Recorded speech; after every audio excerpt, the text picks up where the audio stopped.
Hey, let's get it, baby. Hey.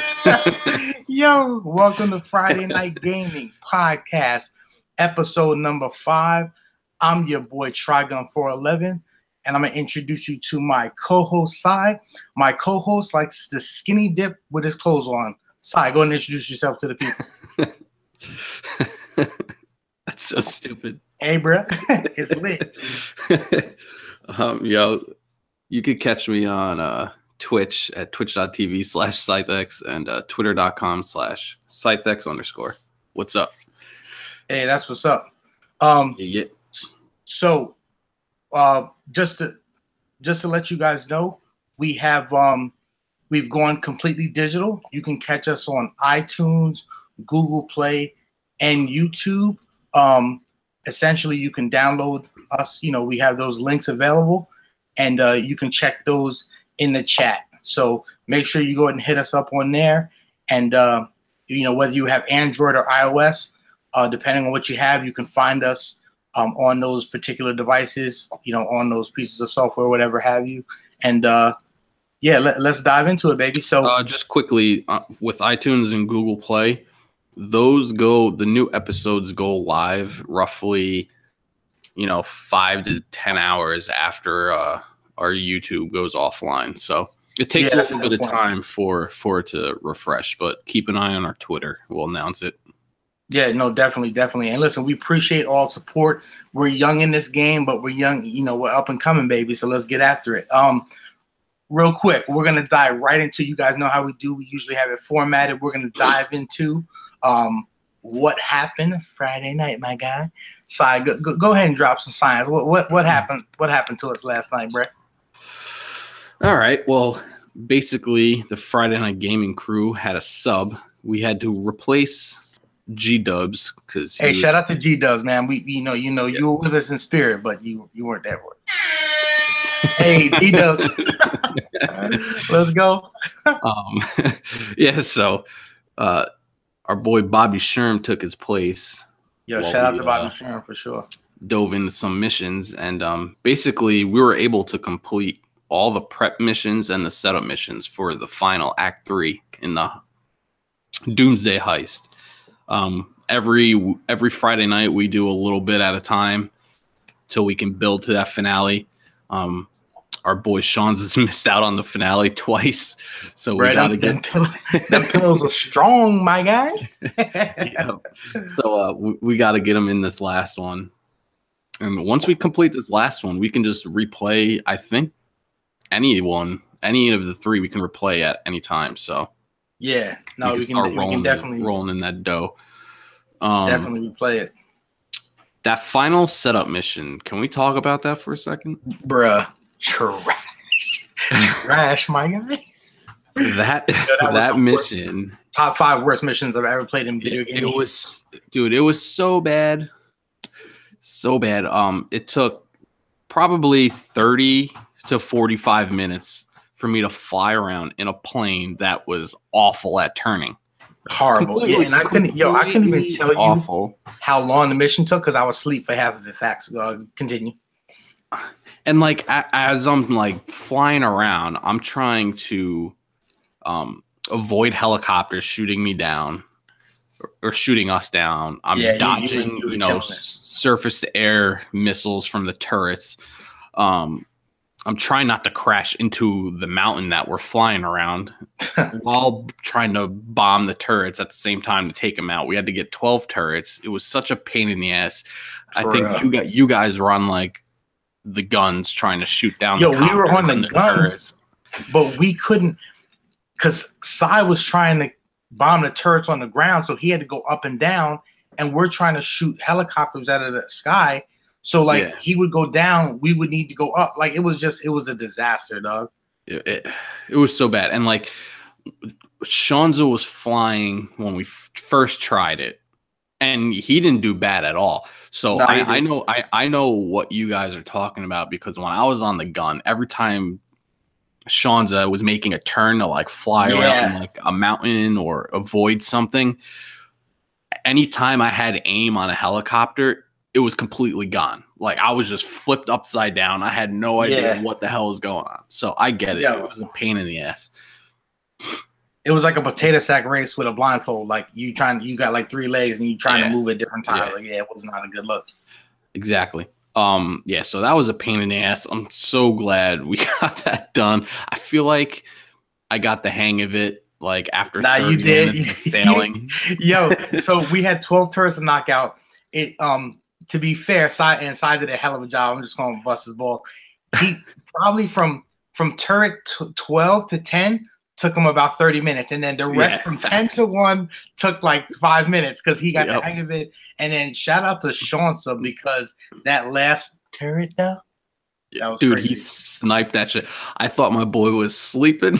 And I'm like, I thought both of you were sleeping, and I'm flying around like a dickhead. I woke up to see Shaunsa got the last turret. I'm like, yo, what just happened? I'm like, I didn't know how long I was asleep for. I was like crazy, but yeah, dude, I kept missing. I'm hovering over the stupid thing, dropping these cluster bombs, and it's just nothing. And all of a sudden, I see Shaunsa destroyed turret. I'm like, yo, let's go.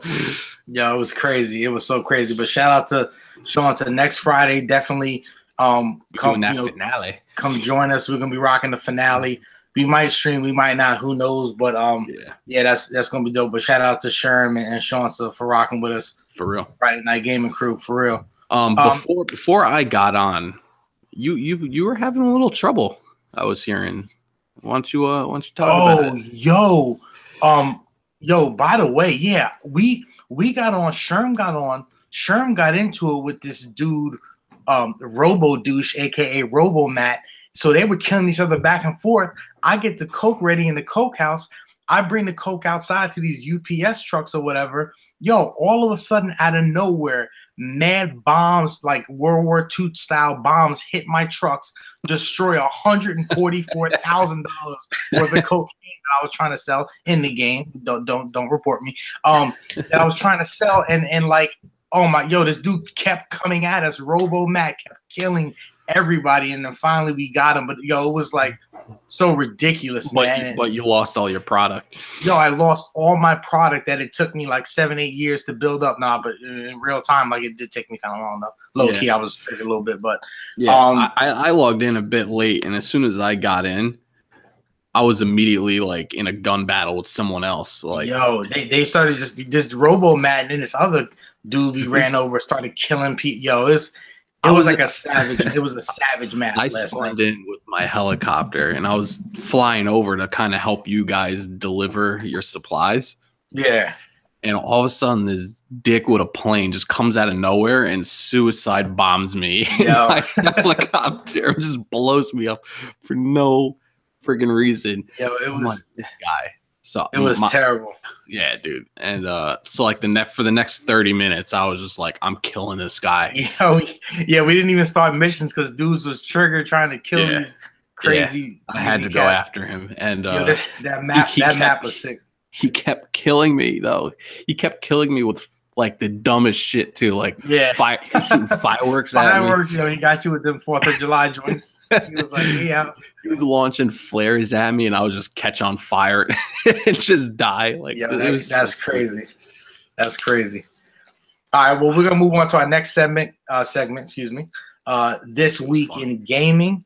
So Cy, go ahead and hit them up and let the people know what you've been playing, what you've been enjoying, and any kind of news or updates. All right. So this past week, I think in the last episode I mentioned I started FIFA, or I wanted to start FIFA. Yeah, you did. You did. Well, this past week I was able to complete the story. Alex Hunter's new journey was definitely fun, man. It was definitely a good time. I can't wait. I really want to play that because Alex Hunter is the GOAT, dog. He is the GOAT. It was awesome. You said that story took you anywhere from, you said 75 to 175 hours? At least. You said it took you at least minimum 2 weeks and 3.5 days minimum. Yeah. I every time I thought I was at the end, it was like, nah, you got to do like 5 more games. I'm like, Jesus Christ. And like, in between every game, there's a training session. So it's just oh my God. Yo, be honest. Did you feel like it dragged on? The last chapter did. Damn. The last chapter dragged. I'm like, come the fuck on, man. Like I couldn't. Crazy. But every chapter before that was flames. It was awesome. Yeah, I can't wait. I might have to borrow that from you, my guy. Because I'll probably borrow it from you in like 2025 when I finally get around to FIFA 18. Word. But I definitely gotta do that. No doubt. Yeah, so I was able to complete that, and that's game number 1 of the year that I can say I completed. So game 1, baby. We got, in case the viewers don't know, we got a little contest going between basically me and Sai. We tried to include other people, but they only play 2 or 3 games a year because it's more rewarding. Shots fired. Shout out to Tom. I'm just messing with you, man. Thoughts? We're trying to see thoughts. 1, 2, 3, 4, 5. No, anyway. Yeah, we're trying to see who can beat the most games, or see, just challenge each other to push our games forward. That's one of the goals we have for this year. So shout out to Sai for beating that 1 game down on the year. Yes, sir. Yeah, so that's game number 1. And also Fortnite. I dove into Fortnite this past week because they had a major map update. Yeah, I heard about that. I haven't had a chance. The map update is crazy. The island is more like chaotic than ever because there's no more. You know how like we used to just like, yo, let's go to the outskirts and just avoid all outskirts. Hell yeah, that was pretty much my main strategy. Yeah, avoid the bullshit and just hit the outskirts and just kind of make our way in. Hell yeah. Pick our battle. It's not like that because the outskirts are basically all cities and little towns. I bet you they did that on purpose too. Yeah, there's very little spots in the map where you can drop in and not like run into people because they're just everywhere. There's towns and cities everywhere. What's the name? They added a city called, I'm calling it a city because it's got like basically skyscraper buildings, like apartments type thing. It's called Tilted Towers, and it's near Loot Lake. Okay. The town is a clusterfuck because everyone drops in there because there's just a ton of loot. It's a large. Like what was that? The Murderers Row or Retail Row? Yeah, is it like the new Retail Row? It's like Retail Row. It's like Pound Town.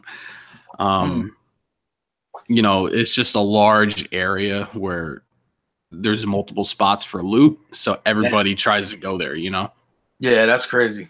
And because these buildings are multiple floors, there's loot on every floor. So it's like, that's like, if you hit that's like the jackpot. Right. But you're also fighting, like 50 other players because everyone's dropping there. Like it's complete chaos. But it's a lot of fun, man. I would definitely avoid that joint. Yeah. But that's crazy. It's crazy. The world itself got like a facelift almost, like the grass. Yeah, from what I saw the stream, it looks like, I watch Hop and you stream. It looks in Wolf. It looks different to me. It looks like updated. Yeah, like you see like the grass, like the tall grass, like moving in the wind. It's like swaying back and forth. The trees seem more lively. Everything just seems more like defined. Like everything's more detailed. But that's tight. It's a lot of fun. I got the Fortnite itch again. I can't wait to play it. I might have to jump back on there with you. Me and my boy Heidel. Shout out to Heidel. Hey Heidel, what up? We did some duos, and dude, I almost clutched a win for us in duos. He died. Yeah. He died kind of not early, but kind of like in the middle of our session. So I had to run solo for like the last 30 people or whatever, and I got a couple kills using a pistol because that was like my strongest gun. They added these purple and orange silenced pistols, and they hit like a truck, dude. And they shoot fast. the guns are good. So I take out these two guys, and then it's down to like me and two people. It's a 2-on-1 scenario for the win. And I jump into this old fort. I start building around it. I see them. I start building like a path to their fort without them noticing. Damn. I pick off one of them. I jump down to shotgun the other. I lose where he is. I think he like went into some little compartment thing that they had. I couldn't find him. I jump outside and I start building stairs around their fort. I'm climbing back up and I get lost in my gun menu. I'm trying to cycle through my guns. You mean you pulled a tri-gun, my guy? Yeah, basically. Facts. I started cycling through my guns. Really? And by the time I selected my gun, I had a shotgun in my face. So I was like, God damn it. Got that work. Yeah, so. Yeah, that's what's up. We came close. I got the itch. I can't wait to dive in. Hell yeah. Nah, that's what's up. Speaking of the itch and diving in, I beat COD this past week. I think it was like Wednesday. First of all, is that your first? That's first game won a year. Trying to do the gaming challenge, trying to beat as many games as we can. Listen, Call of Duty World War II. Listen, and there's so many people in the community. COD is COD is COD is COD. People get annoyed. Here's the thing: millions and millions of people are buying it every year. It's COD's trash. It's the same thing every year. COD's trash. All right, shut up. Listen, I want to tell those people this story, the Call of Duty World War II story, is one of the best stories. And listen, I'm going to go even further than COD. The Call of Duty World War II story is one of the best stories I've played in games. Like, I'm not saying it's top 5, but it's definitely up there though. It was fantastic. It's up there. It's shocking and surprising how good it is between the gameplay, the graphics, the interactions, the different stuff. You're not just shooting people like, okay, you shoot like hordes of people. You don't walk in there and just shoot. Oh yeah, I won.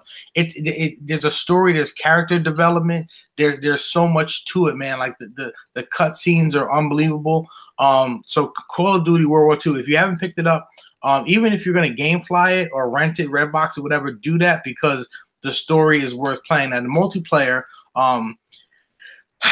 I went in there, I tried it. I'm a multiplayer god. I went 1-10, but that's not the point. The point is usually I do well. And that time I didn't. In any event, I didn't play the multiplayer again. I actually dropped a game.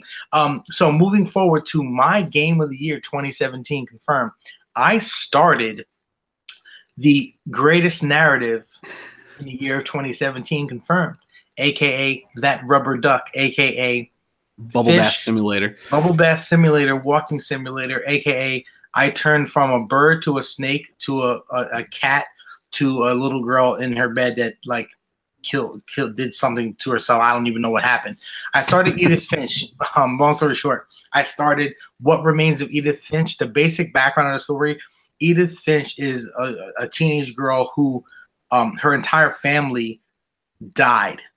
From like grandma to great grandpa to brothers, sisters, mother, her entire family's dead. You're going back to her house where most of the family members are buried, and you're trying to figure out the story. So it's not really, and shout out to Heidel, he came through the stream. It's not inside as well. It's not really a horror game, but at the same time, it's really a narrative-based game. You do feel the horror element because you're walking around a house where people are buried and it's very creepy, but I don't think there's like as far as jump scares, I don't really think it's like that. I think it literally just tells you the story of her family, and that's the whole point of the game. Now, but like some people, what do you have to do? Like, are you like unearthing like clues of what happened? You're basically going in without giving too much away. I don't want to spoil it.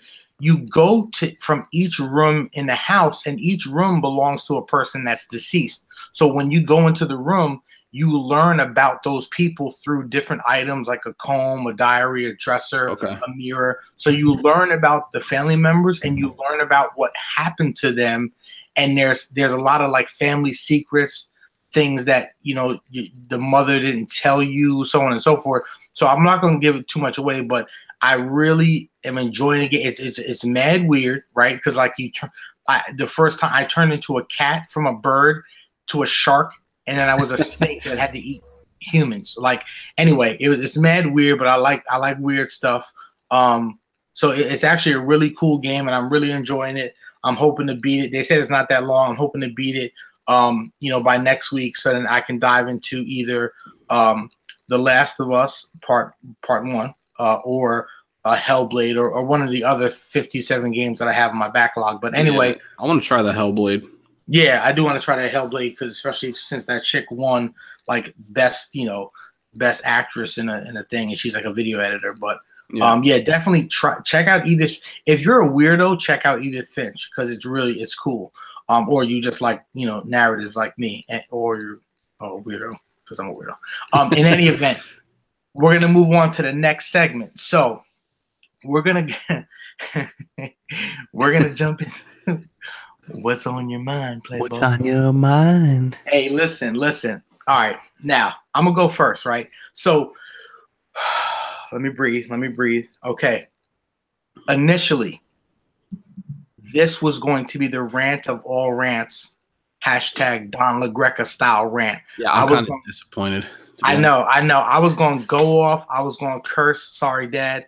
I was going to go off, and then I was going to start punching stuff, breaking stuff, kicking, screaming, shooting. Listen. Pouring milk on yourself. Right.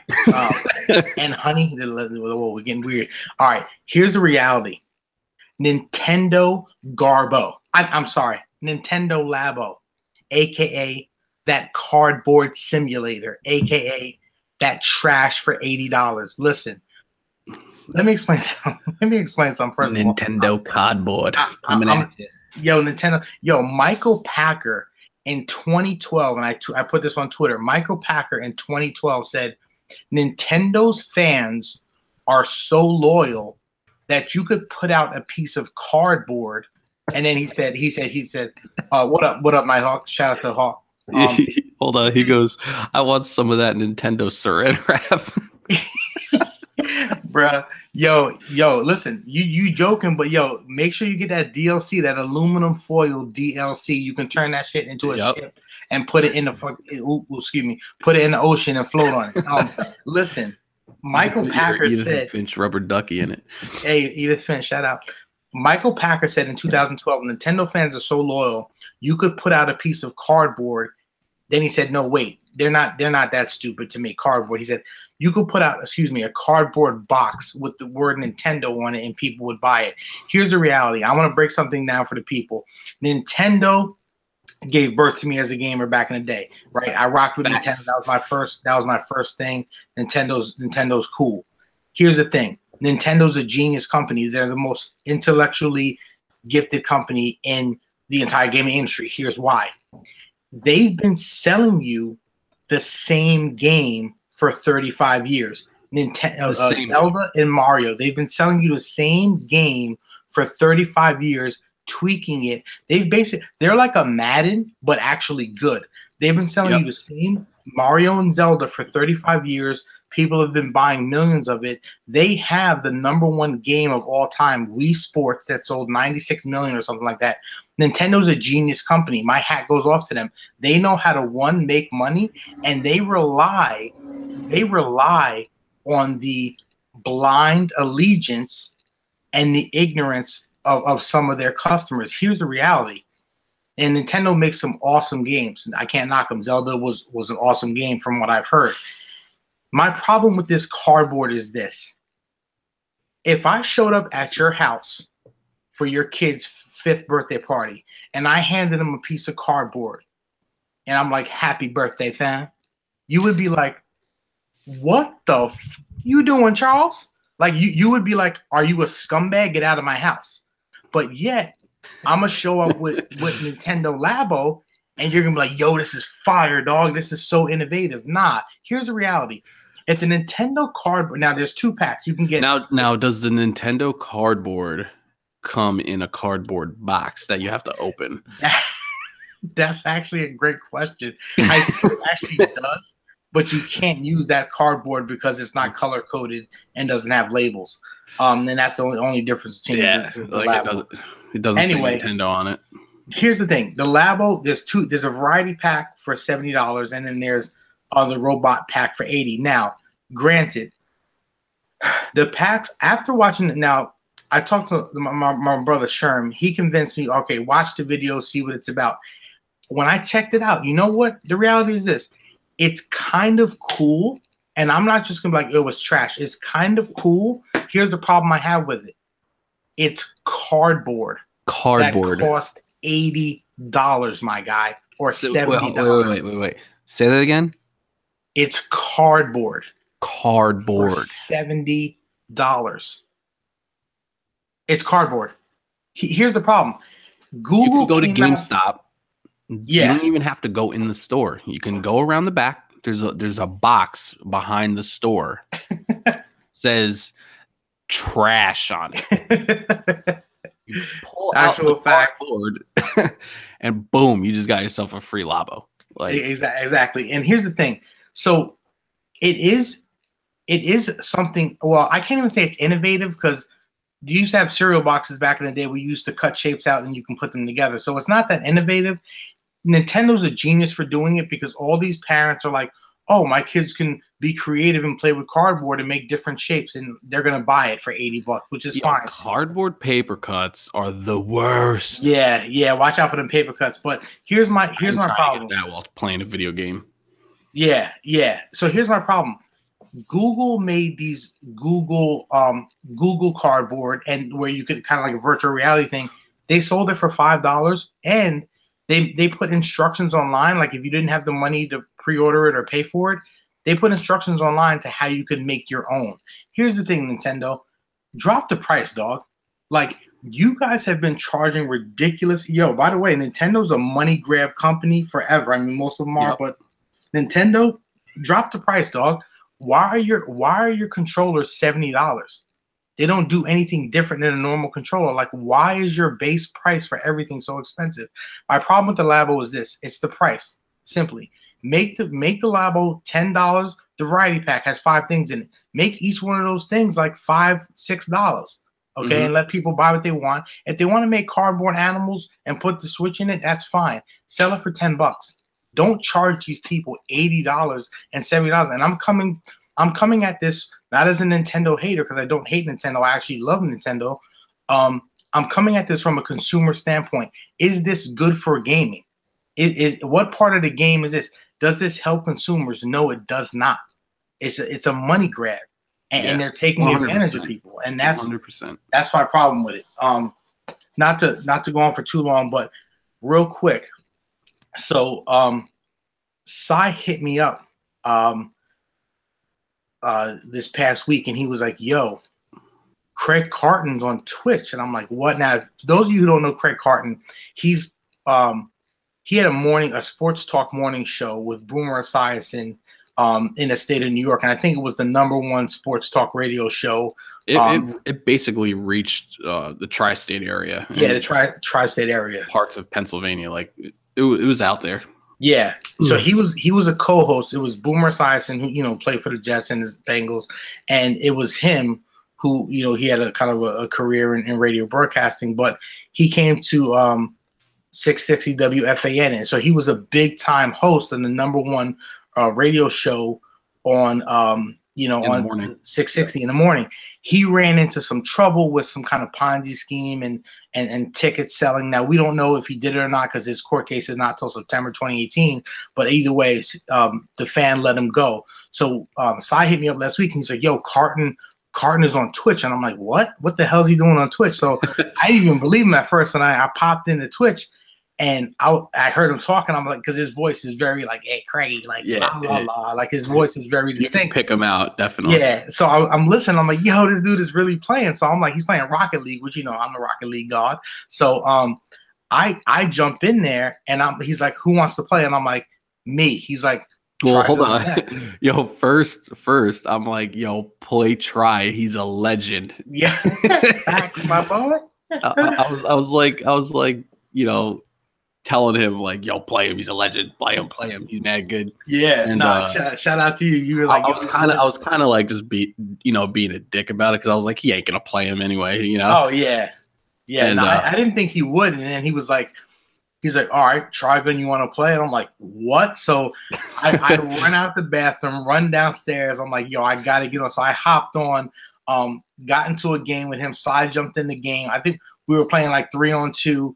And at some point, it was real cool because I capped it on Twitch because I was streaming.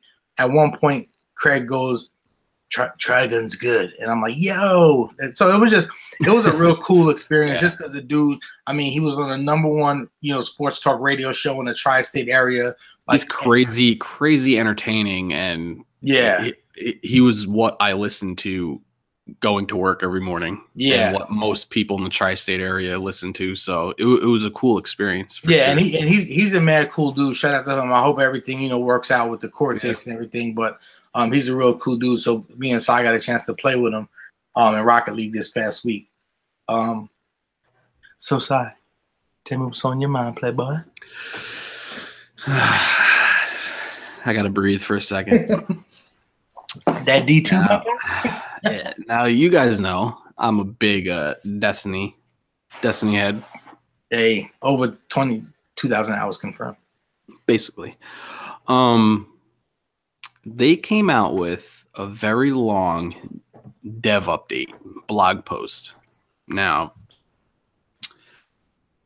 let me go to the blog post real quick and just point out a couple things. So, everyone was complaining about Eververse, everything. Oh, microtransactions, everything's behind a paywall. So they addressed the issue.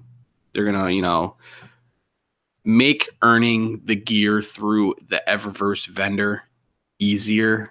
They're going to, bump up the amount of experience points you get per mission, blah, blah, blah, blah. You get more bright engrams that you can turn into Eververse, and you can get this gear without having to pay anything.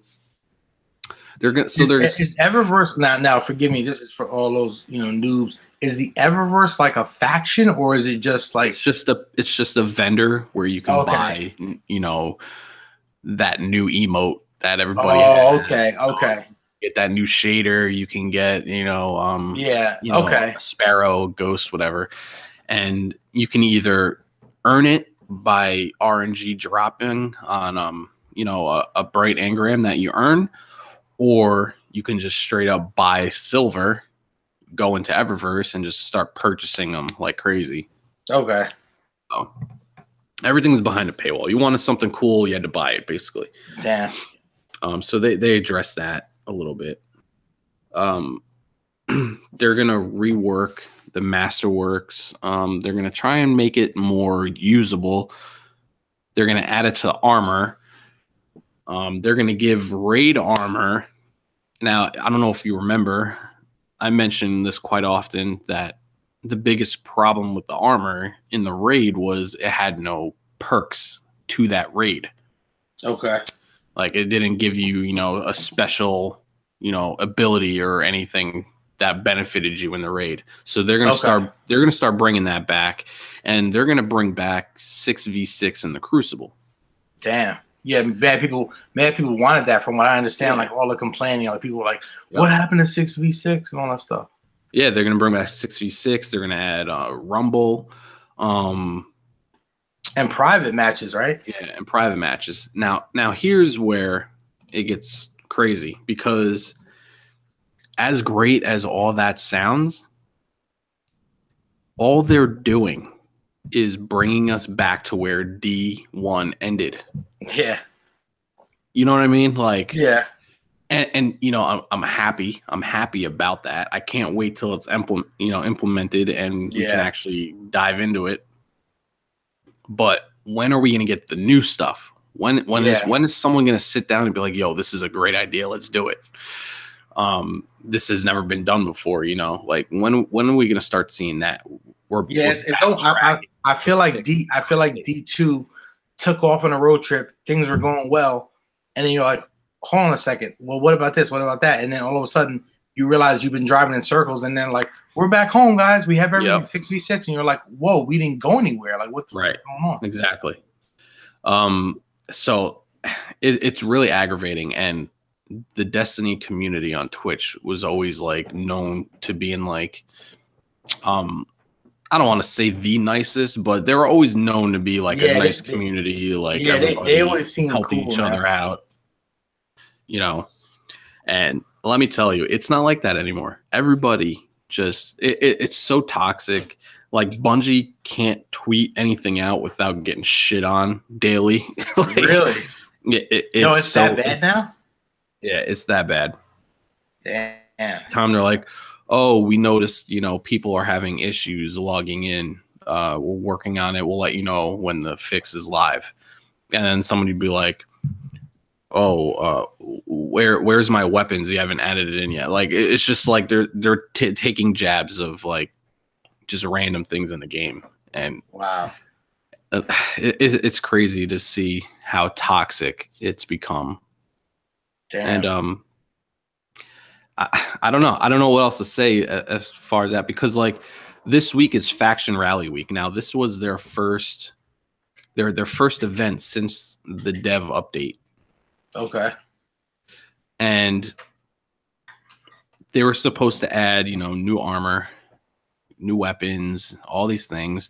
And the faction rally is, you're either Dead Orbit, Future War Cult, or New Monarchy. And whatever faction between the three, consoles, PC, Xbox, PS4. Yeah. Whatever faction earns the most credits as a whole, the most points as a whole, wins a weapon. Okay. And everyone in that faction that won gets that weapon. Everyone who didn't win pays a ton of money for it. Not real money, but in-game money. Yeah. For it. And it's just the way it works. But what they did was they limited the amount of tokens you can earn for the faction. So like people used to be, you go into a lost sector, you kill the boss, you open the chest, you get your tokens, you move on to another lost sector, you'll kill the boss, whatever. You did all these things, you start earning tokens. And they gave it like a wall. Like as soon as you hit this wall, you can't earn anymore. Damn, that's terrible. Yeah, so they took the grind out. And, oh, hell no. And on top of that, all the new weapons that they showed that were going to get added. Yeah. Everybody was like, well, where are these weapons?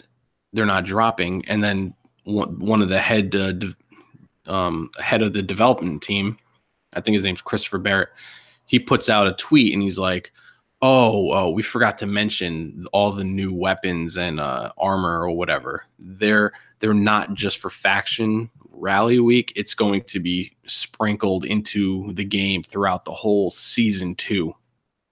And it's like, what? Trash. Wait, what? Trash.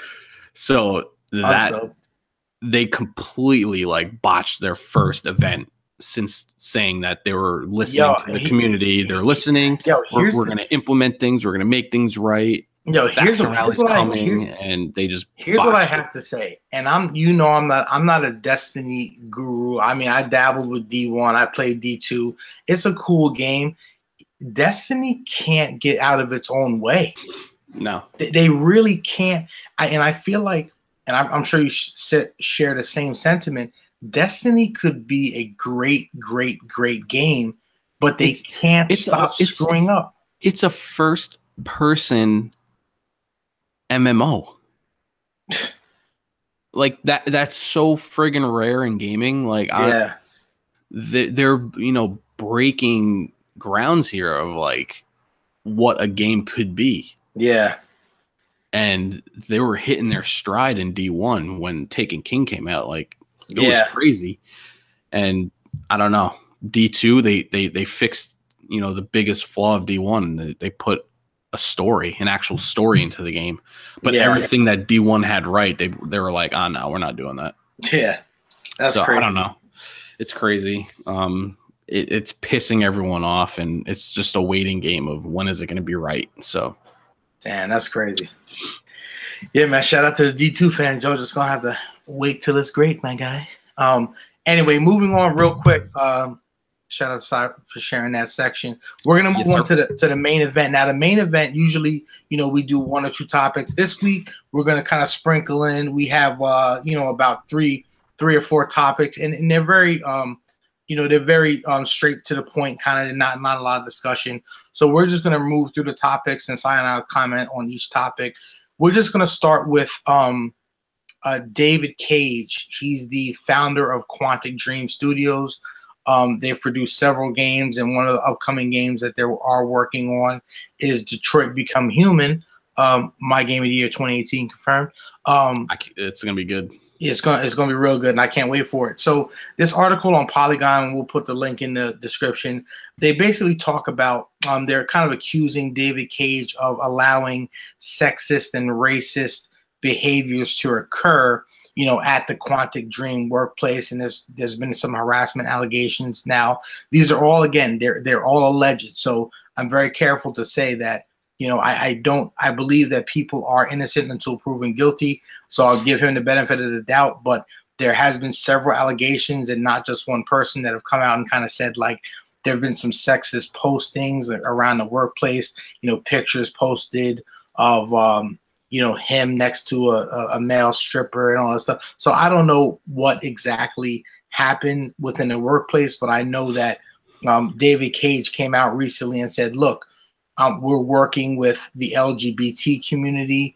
I think somebody named Ellen, I don't remember her last name. They're working with her. They're also working with Jesse Williams, who's, if anyone knows Jesse Williams from Grey's Anatomy, black dude. He has, like, I think, green or blue eyes. He's very distinct, but he's a huge part of the civil rights movement currently, and he's always doing stuff for that. And David Cage, he's the main, I think he's one of the main protagonist in Detroit Become Human. So David Cage is like, whoa, how am I like this? But I'm working with people who, are involved heavily in the LGBT community.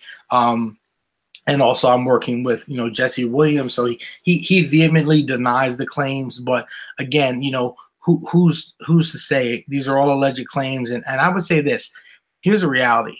I think that, for the most part, you have to understand something. People are who they are. And I think, when you have things like, racist and sexist, it's kind of a hot button topic, especially, with the Me Too movement in Hollywood. Right. And I think that what people need to understand is that, people have a tendency, and I know with their friends, to kind of make jokes and things like that and screw around. And you got to realize there's no real time and place for sexist and sexual harassment. And there's no real time for, racism in the workplace. And I think that if you think, it's like a borderline topic or an issue, if you're at work, don't even bring it up. Now, if you're with your boys, your buddies, if you want to, you want to do what you want to do, that's one thing. But in the workplace, you got to keep it PG, man. And especially in this day and age, professional. Yeah, you got to just keep her professional. Like, at the end of the day, everyone has that itchy trigger finger now. Like, yeah, they're ready to snitch. no, exactly. And everyone's offended by everything. Now, I don't buy into that movement, but at the same time, you have to realize it's 2018. So a joke that you just told your boy in a car driving to work, you can't just walk into the secretary at your job or your boss and say, hey, so you hear about the how many blondes does it take? Like, you can't just make jokes like that, and you just got to be aware. Right. So to me, it's like just having that awareness, especially now, because they will call you out. One incident, one slip up, you'll get the carpet pulled from under you, which, it is what it is. You got to be aware. So that's David Cage's thing. And I'm sure, it'll work out however it does. But that Detroit Become Human is fire, my God. Yes, sir. Anyway, moving on. Surprise, surprise, some Xbox news. Friday Night Gaming Podcast. My man Matt Booty, I don't even know the guy. Matt Booty replaces Phil Spencer. Now, Phil Spencer is the former vice president of Microsoft Studios. He's been vice president, I think, 3 or 4 years now, and hasn't produced any new games. In any event, Matt Booty replaces Phil Spencer as the former vice president of Microsoft Studios. Phil Spencer is like an executive vice president, which gives him more power and enables them to develop games more quickly. So hopefully Matt Booty knows what he's doing. and Xbox won't continue to That be as booty dry. That booty, yo. Matt, listen, Mac better back that thing up and produce these damn games because Xbox is yes, sir. Xbox is dry, my guy. Moving on to the next topic. I'm about to trigger side with this. Gaming addiction disorder. Now, you can be diagnosed as of 2017. The World Health Organization, WHO, has come up with gaming or diagnosed or made gaming addiction disorder an actual disorder that you can be diagnosed and prescribed medicine for. And the symptoms include impaired control over gaming, so frequency, intensity, and duration. So like gaming for 12 hours every single day. Yeah. Shout out to me and Cy back in the day. Increased priority given to gaming. So like you're choosing gaming over other things, like maybe going to work or taking care of your kids or, taking care of your significant other. Neglecting friends. Yeah. Like, I'm not going out tonight. I'm going to do 9 hours of Dungeons and Dragons or something. Or you neglect your friends for 2 weeks so that you can get that umbrella on Fortnite. Don't confirm. In any event, the last one is continuation or escalation of gaming despite negative consequences. So here's the thing. I understand what they're saying. These are all I've known people who have given priority to gaming. Are they gaming addicts? I wouldn't necessarily say so. I've seen people who game quite often. I mean, some Twitch streamers stream every day. My father plays video games every single day for 4 to 5 hours. He's not addicted. So to me, I understand why they would create this. And I think for a small portion of the gaming community, this might apply. But my fear is that now any kid who plays video games is going to be like, why didn't you do your homework? Oh, I have GAD, gaming addiction disorder. Yeah. It's going to become an excuse. That's what I'm saying. And that's what I don't want to happen in the community. Like, you're going to have people saying, oh, I couldn't come to work because I have GAD. Like, nah, fam, get to work. Like, I don't want. I need to take a mental health day because I have GAD. And what are you going to do on that mental health day? Exactly. You're going to play 19 hours of Overwatch or some shit. For real. And that's the thing, man. Like we said, I think there's a small part of our community that actually may have this disorder and struggle with it. And streamers, they used to go on like 24, 48, crazy amount of hours straight. They would stream a game or multiple games for 24 to 48 hours straight. Like, some people actually like died because of it. Like, they weren't eating, they weren't drinking, they weren't getting up to use the bathroom. Like, it was like crazy. People have died from playing games for 48 hours. They couldn't control themselves. They were just, in front of the camera, in front of the TV, just playing. Exactly. So I think Cy and I agree. Gaming addiction disorder has its place, and it's definitely legitimate for a Let me tell you a story real quick. Portion of the community. I'm gonna tell you a story. Yeah. So back in the day, there used to be a game called Ultima Online. Okay. I don't know if you remember it or not. It's an online MMO. Okay. Before like Warcraft became Warcraft. Yeah. Okay. Yeah, I've heard of it. It was a medieval times MMO. So you log in, it's straight to it. There's no story. You're into a world, and you're farming materials. You're crafting your own things. You're in dungeons, killing monsters. You're killing people, whatever. Wow. The game was addicting. The game was crazy addicting. Back then, like I wouldn't want to do anything. I was like, nah, I'm going home and I'm logging in. Like that was all that was on my mind, Yeah. Because for one, it was fresh. It was new. It was new to me, at least. Yeah. And I wanted, people are saying things, and in my head, I'm like, nah. How do I get this? How do I get this armor piece though? Yeah. You know what I'm I saying? feel you, dog. I feel you, man. And like one day, my boys are trying to get me to come out. Like, yo, let's go do something. Blah blah blah. They're hanging out at my buddy's house, and I'm like, knee deep into some Ultima Online right now. Yeah, they were calling me. They were text or Nextel bleeping me. Yeah. Okay. Chirp, chirp. Hit him on the head. And I'm ignoring everything. Ignoring everything. World. I was in my own little bubble and nobody was bothering me and I was doing my thing. Hell yeah. My dude, he played the game, but not to like the extent that I played it. Yeah. So they log into the game. They find me in the world. They track me down. Bruh. They had to find this man in the Matrix, my dude. Yep. Basically, wow. They start attacking me to get my attention, and I'm like, yo, what's up? Let's do this thing. He's like, no, answer your goddamn phone and let's go fucking do something. That's the funniest ever, dog. Oh my god, they had to go get this man. It's a true story, man. To this day, they bring it up. They're like, yo, I had to get on my horse literally to find you, like, and run through the forest. That's mad funny. That's mad funny. But like I said, I think, and we've all been at those times. I remember playing Rocket League from like 6 a.m. to 6 p.m. back in the day when it first dropped. But like I never put that like, well, I'm not gonna, go see my family because like I don't know. It's just I don't think for the majority of people who love games, I think it's just a love of gaming. I don't think it's because there's a difference between loving something and being addicted to it. Right. Sometimes it could be a fine line. I don't know. I feel like people. I think it is a fine line.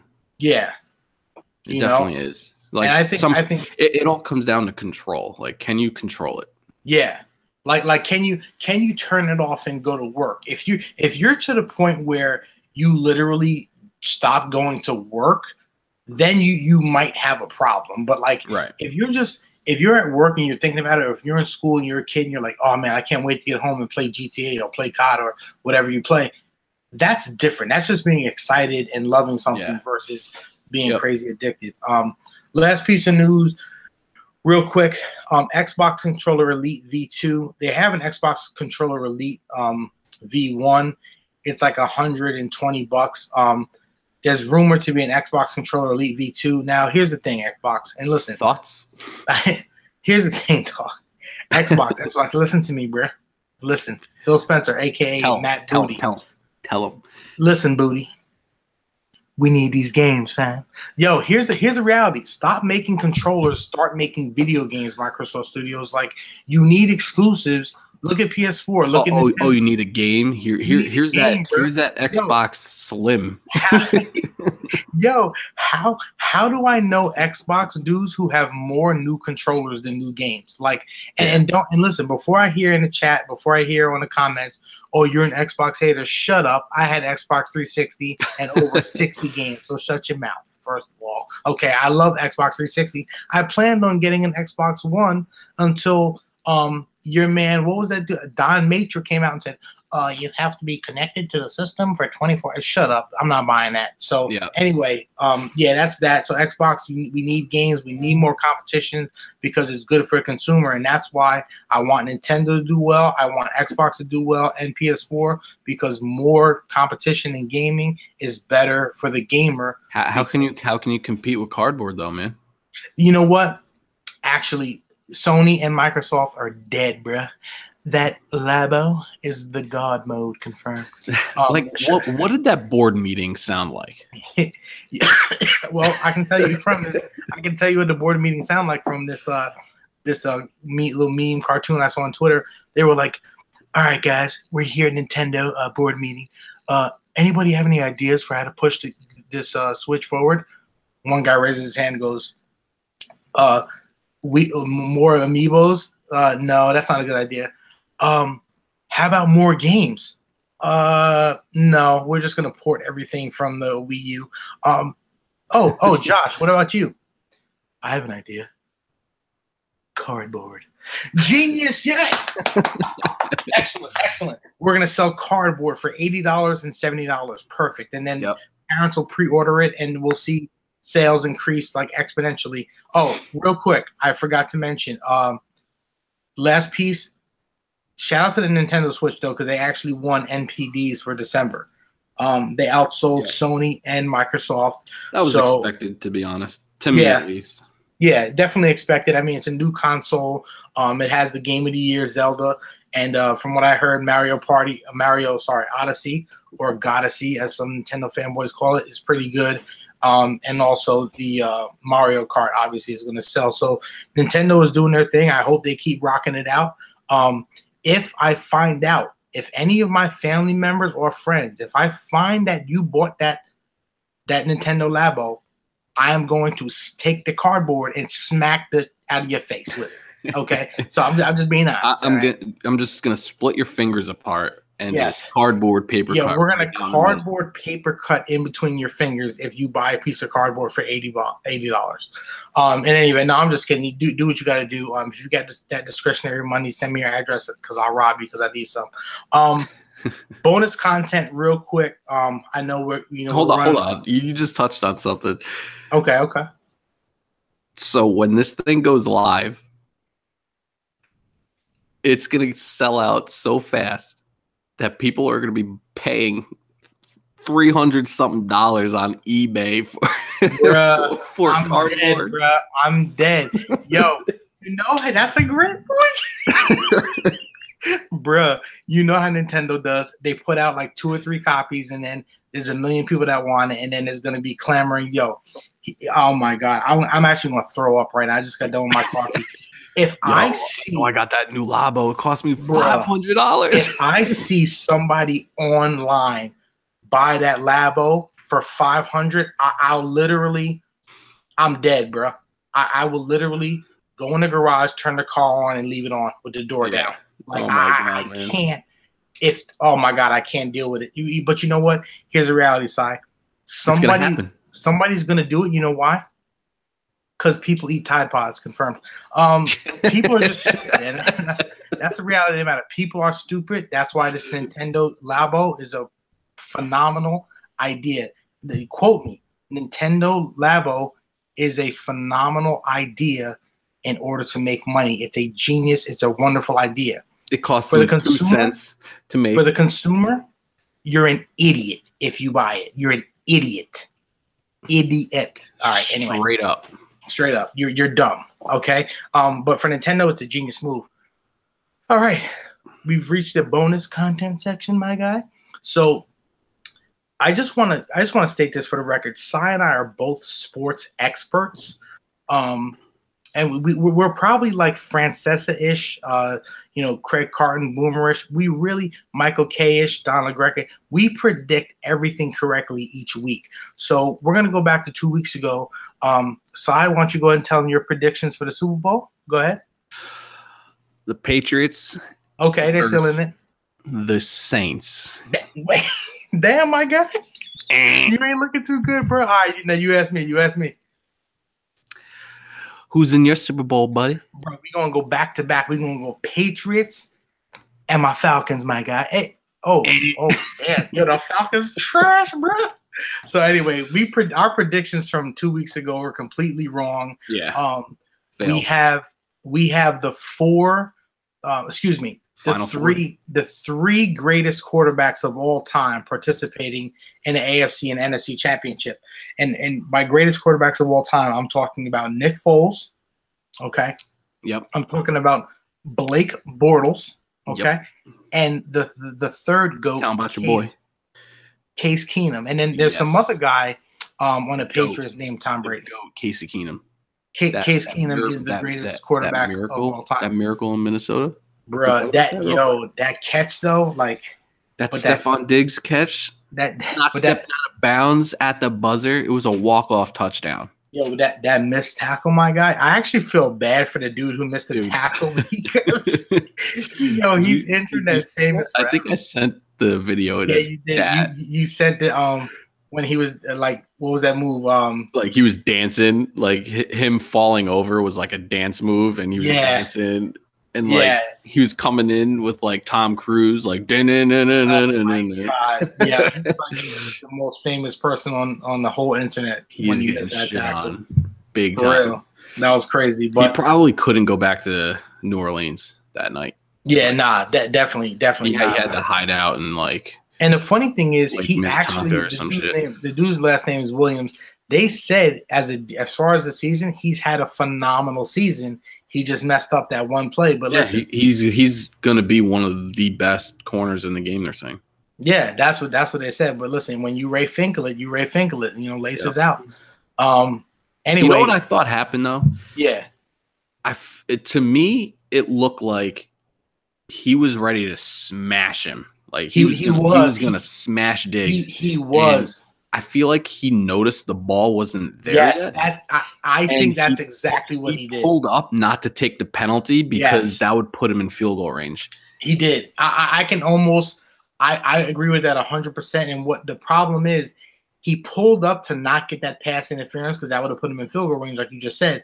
Also, the problem is though, not only did he miss the tackle, but he took out his player teammate in the back that would have had possibly a chance of making the game-saving tackle. So, any event, that's crazy. I hope the games tomorrow are as good as last week. So let's just get predictions. Vikings versus Eagles. Who you got in this one? I want the Vikings. I want them to ride that miracle to the Super Bowl. You know, championships are won not by.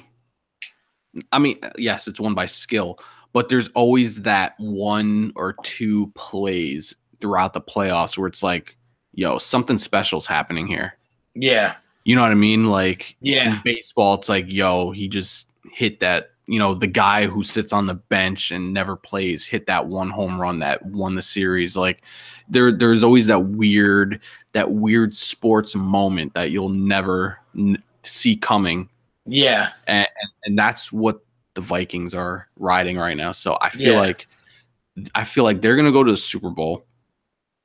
It's going to be a home game for them because the Super Bowl's in Minnesota this year. So and I'll tell you this is what I'll tell you, not to cut you off, but the one reason why I'm picking Vikings over Eagles, I really don't care. I want to see the Vikings play in their own stadium, and here's why. It hasn't been done in 40 years or something like that. Also, I don't think it's ever been done.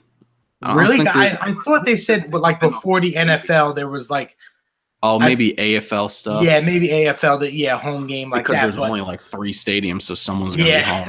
Yeah, exactly. So, here's a twofold in the modern like 40-year NFL. There hasn't been a home game. I don't think. Yeah, I don't think so either. I want to see the Vikings play at home, but I want to see them play at home for 2 reasons. One, I think it would be cool. Number 2, I'm assuming they're playing the Patriots, so I want to give the Vikings the best chance to actually beat the Patriots because I don't care about anything else as far as NFL is concerned. I want the Jets to win and the Patriots to lose. That's all I care about. So that's it. But that's who do you have? So I got Patriots. Although listen, Tom Brady broke his hand according to reports. It's his yearly fake injury report. Facts. This happens every year. Yeah. Before when the Jets and Patriots played, he had some random my finger hurts, my toe hurts. Like you know, everybody's asking questions. He's like, "Oh, we'll see." And then he throws, 450 yards. He's got 7 touchdown passes. Like exactly, it's a dog and pony show with that franchise. So it really is. But so our we're both going Vikings, Patriots. What I want is Jaguars, obviously. Like I want to see Tom Coughlin, who's running the Jaguars, go 3-0 against Tom Brady and Belichick. That would be the most epic shit ever. That would actually be fire. And what I need a meme. I need someone to catch Coughlin just staring into the camera like, we got you, fam. Holding up a picture of a goat. Seriously, because that would actually be great. Because the Giants are the only team to actually beat the Patriots. They got the Patriots number, so I'm hoping. Hopefully, Jaguars defense would. I think they have They have Campbell. the defense. They just have to minimize what Brady can do on the field and kill that time.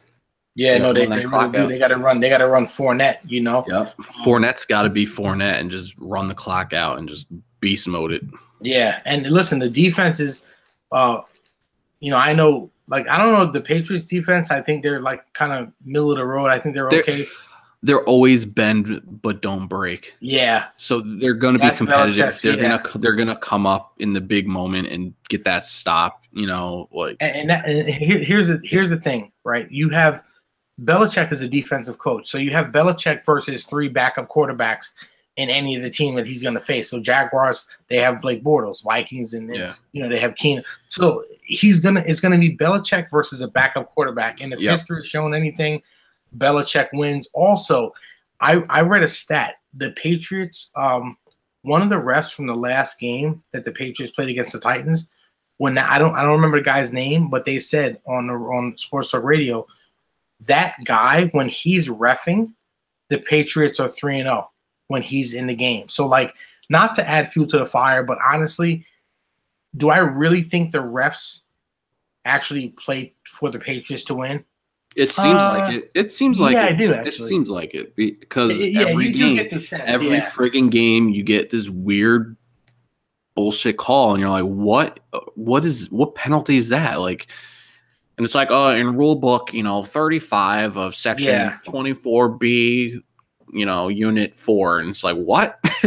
Yeah. When the hell did that even matter? Yeah. No, I know, man. I know, some random rule.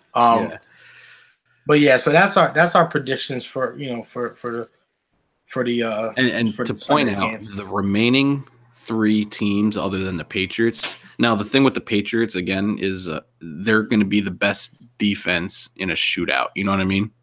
Yeah. They're always going to be the better defense in a shootout.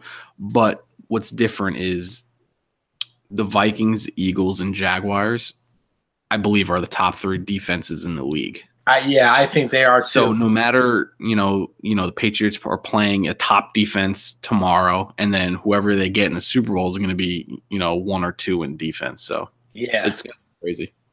I think the Jacksonville game is going to be closer than I think it's going to be close early, and then they're just going to light it up. Yeah, you think so? That's what I think. I hope not, but that's what I think. Yeah, I think it'll be closer than people think, but. I guess we'll find out tomorrow. The games are on at 3:05 and 6:40. Yes, sir. All right, real quick before we wrap this up, just quick deals. Trash Hunter Beta. I'm sorry. Monster Hunter Beta is live. People are so excited that the beta's back, and they're like foaming at the mouth for the full game. And here's the reality, man. It's to the point where do I need to download this again and really see what the deal is? We might have to, because me and Sai both downloaded it and we played. I think we played 2 games and we were so we ran around whatever world that is for like 20 minutes, and I was like, I don't know what is going on. I can care less. I think I was like, do you want to play Rocket League or Monster? And you were like, let's just play Rocket League. We picked another game just because we were so like. As soon as we logged off, I deleted it immediately. And that's the thing, and there's there's people that would tell us we're idiots, we're wrong, we got to give it a chance. I understand that, but when you walk into a game and it like depresses you, here's the thing, man. You like what you like, and I don't knock people for liking what they like, unless you like the Nintendo cardboard. But the whole point is, you like what you like. If you like Monster Hunter Beta, cool. I didn't like it. It's not something that I'm interested in playing. Correct. And I don't know. I don't even think I would download the beta again, man, because I'm just not interested. Like, it just. Yeah, I agree. Then we have COD or World War II. These are kind of deals, but kind of not. COD World War II, $49.99 on Amazon. Mm-hmm. And then you're gonna get Horizon Zero Awards, shots fired, for $39.99. They actually did. See, people troll Horizon. They won mad awards. Horizon won Best Sony Game of the Year. Yeah, they won mad awards at other shows, so you know it wasn't just all Zelda or all Edith Finch for that best narrative. Now, so yeah, those are the deals for the week. And Sai, did you have something else you wanted to? Yeah, just real quick. It's been about a month or so that we haven't heard from Dr. Disrespect on Twitch. He finally put out a tweet. Like, he hasn't tweeted, he hasn't done anything. And if you don't know, roughly maybe a month or so ago, he did a video, you know, admitting that he was like unfaithful, blah blah blah blah blah, and nobody knew if he was ever going to come back or what the deal was. So he put out a video saying he's coming back. He was in full character in the video. He had what looked like his wife behind him holding a knife to his throat. I thought she was like on his shoulders. Yeah, you saw crazy. Like one hand on like his shoulder and the other one was holding a knife to his throat, like during his thing. Like, it was kind of funny. It was actually really funny because, like, I'm like, that's probably what really happened when he first told her. Yeah, like, exactly. Hey, faithful, you know, exactly. You know what happened though? What was that? I found this out. A mod. Sorry, my phone went off. Mod that mods his channel. Yeah. Got drunk and was streaming live and put the business out there. Are you kidding? Yeah. Yo, dude, his own mod like blew up his spot. That's so crazy, dog. Yeah, you really can't trust anybody. But yeah, like, I guess he cheated on his wife, and then here's the thing: it was very controversial. People were like, he should die, and then other people were like, no, he's completely fine. So there was all kind of people, you know. And here's the thing, right? Your personal life is your personal life, like. You know, and your professional life is your professional life. So, and I think you can separate the two. I mean, there's also blurred lines. I mean, you can't kill people and still, you know, play sports. Exactly. But the guy's mega entertaining, and he announced he's coming back, I think February 5th. So yeah, I'm excited to see what happens there. Yeah, and I know Sai's a big fan of his. I haven't. I've only watched a couple of videos, but I'll check him out. He's a funny dude. You know, so yeah, man, we'll go ahead and hit you with these intros. Sai, you want to just hit him with the outro? Sorry, the intro, the outro. Damn, I'm losing it. Yeah, just quick shout out to Nighthawk for coming through the chat today. Shout out to Hawk. Yes, sir. He's a big time supporter. It's good to see him. It's good to see you. You can find me on Twitch at twitch.tv/Scythex and twitter.com/Scythex_. And try. What do you got? Yeah, and you can hit me on Twitter at Trigun4848. You can hit me on Twitch. I have at least I'm approaching 6 followers on Twitch. So make sure you hit me. Listen, the chat is so lit. It's not even room for anyone else, but I'll try to fit you in. /Trigun411. And we appreciate the support. Shout out to Hawk for coming through. And make sure you go to iTunes, Google Play, on YouTube. If you've made it this far in a video, please like the video. Don't just watch the video. Please like it. Hit that like button. Yeah, hit that subscribe button. Hit that like. Hit that subscribe. You don't have to comment, but we do want to hear from you. So if you got thoughts about the topics that we brought up, or if you want us to talk about a topic, just throw it out there. Yeah, and what you have to understand, we're trying to build our channel, and once we get to 100 subscribers, Sai will be giving the 100th subscriber a lap dance confirmed. Anyway, appreciate you guys coming through. Friday Night Gaming episode 5, we did it. It's a wrap. Don't forget iOS and Google Play. Those will go live roughly, I don't know, 5 to 10 hours from now. Yeah. Hell yeah. So definitely hit us up. Appreciate you guys for coming through. We out, famo. Thanks. Hey, later. Hey, later.